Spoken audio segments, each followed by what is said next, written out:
Everyone that's listening to this right now should have a good understanding of where they want to be 1 year, 5 years, and 10 years down the road. Having a vision for the future and not only having clearly identified goals about the future, but also reverse engineering those goals so that you can have a clear playbook of how to get there is critical. However, anyone that does this exercise and has tried to live out that playbook will tell you it almost never turns out the way you actually plan for it to. It's the same thing with real estate projections. They're never correct. They can be over the projections or under, but they're never dead on. So what do you do when you start to face some adversity? Now, the main two options are for you to persevere or pivot, but it's not always clear which one is going to be best. So just so we're clear, when I say persevere here, what am I talking about? I'm talking about when you start to face some adversity and it seems like something's going to be much harder than you thought it was going to be, or you start to experience some negative market feedback, you really just put your blinders on to a certain extent, put your head down, and just move forward as fast as possible. Now, the other common option is to pivot. This is typically applicable when you start to feel like you're getting some headwinds and you get some market feedback that you weren't necessarily expecting up front. And rather than just going forward, you adjust your strategy accordingly to cater to the demands of your potential clients or customers or something like that. Now, in 2011, when I was introduced to the world of syndications, I was blown away for a lot of reasons. I loved the diversification component. I loved the fact that I could rely on other people's expertise. And the returns were very favorable, especially when you look at what else was going on in the marketplace as a whole. I was very surprised, though, that I had never heard of these types of investments before. And I was confident that if people got exposure to these types of passive syndicated investments, it was going to be a huge paradigm shift that would take place in the investment space.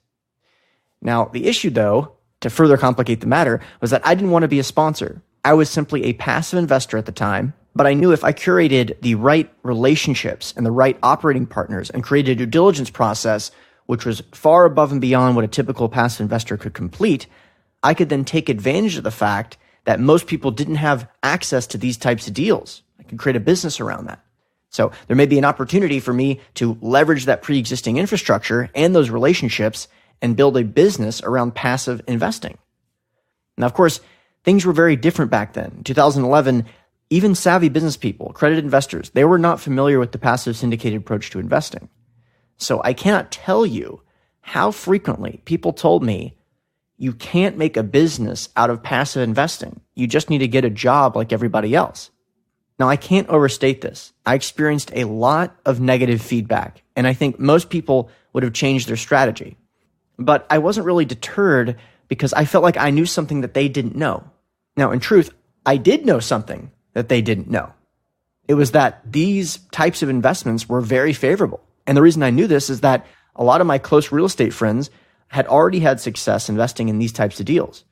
And I found it so favorable that I just decided to put the blinders on, completely persevere, move forward, and of course, the rest is history.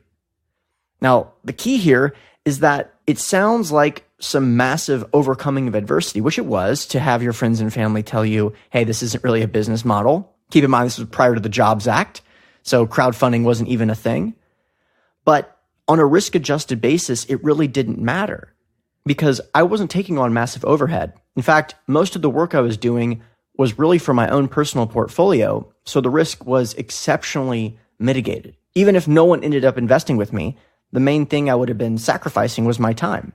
Now, on the other hand, there have been countless times where we have had to pivot as a company. Things are always changing, and so in order to stay ahead of the curve, we're always trying new initiatives, trying to find out what provides results, and if they don't, we change the strategy significantly and completely stop the initiative. The key here is that we just get used to failing, and it just doesn't matter. Previously, I used to appear on any podcast that would have me. I would reach out to podcasts across a wide variety of sectors, podcasts about business in general or economics, productivity, morning routines, working out, anything. But the challenge, though, is that I would spend so much time doing these interviews, and it really wasn't the best fit for our brand. Why? Because if you haven't noticed, our podcast is typically not for people who are just slightly interested in learning about real estate. It's for people who are dedicated to becoming an expert in the real estate sector specifically. So if I do a podcast interview on a show about morning routines, and people come over to our website and see that I recently did an interview about looking at the details of underwriting models in Excel for multifamily assets in Houston, Texas, they might not stick around because it's just not that approachable, which is fine. It's just that's what I prefer to talk about in the program. And that's what my listeners like to hear about. So that's what I'm going to keep doing.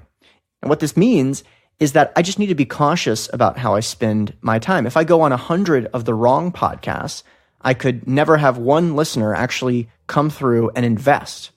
Or I could go on one podcast and get 20 investors. And yes, that has certainly happened before. So we originally thought, hey, look, the more podcast interviews we do, the more investors we're going to get through the door.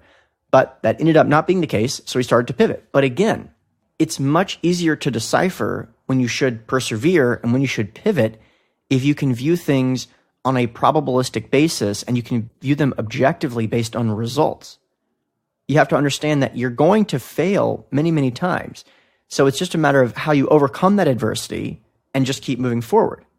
And the more accustomed you get to thinking like that, the more callous you become to those types of, quote, failures, and the more likely you are to be able to put yourself in position to experience significant growth, which is where the money really starts to come in. Now, of course, other than persevering and pivoting, there's a very popular third option, which we haven't talked about, which is quitting. And this just isn't an option. It's as simple as that. If you're taking a realistic view of your entire life, quitting just isn't one of those things that can be tolerated. Even if you push super, super hard to make a business work and it ends up going under and you have to close shop and you have to fire employees and you have to wind it all down, which obviously would be a complete nightmare and be very, very sad emotionally, you just have to view that as a pivot. You have to back up your view and realize that you took a bet with limited information, and based on the limited information you had, you thought it was a favorable risk-adjusted bet to make. And if it doesn't work out, so what? You just got to pivot and keep moving. Again, the more pivots you do before having to make a really tough decision, like whether or not to keep the doors open of your company, the easier it's going to be for you to recover when those really challenging obstacles come up.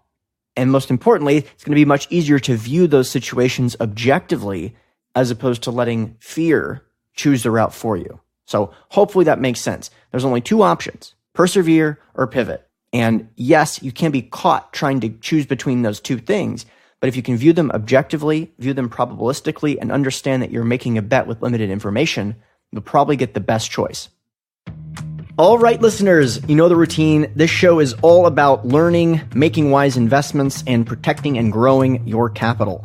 So if you're interested in these topics, make sure to hit the subscribe button. Of course, if you've already enjoyed a couple of great episodes, don't be shy, leave a review. It really helps the show's visibility. And lastly, if you're an accredited investor and you're interested in learning more about our investment opportunities, the types of deals that I personally invest in, go to asymcapital.com. That's ASYMcapital.com. Thanks a lot.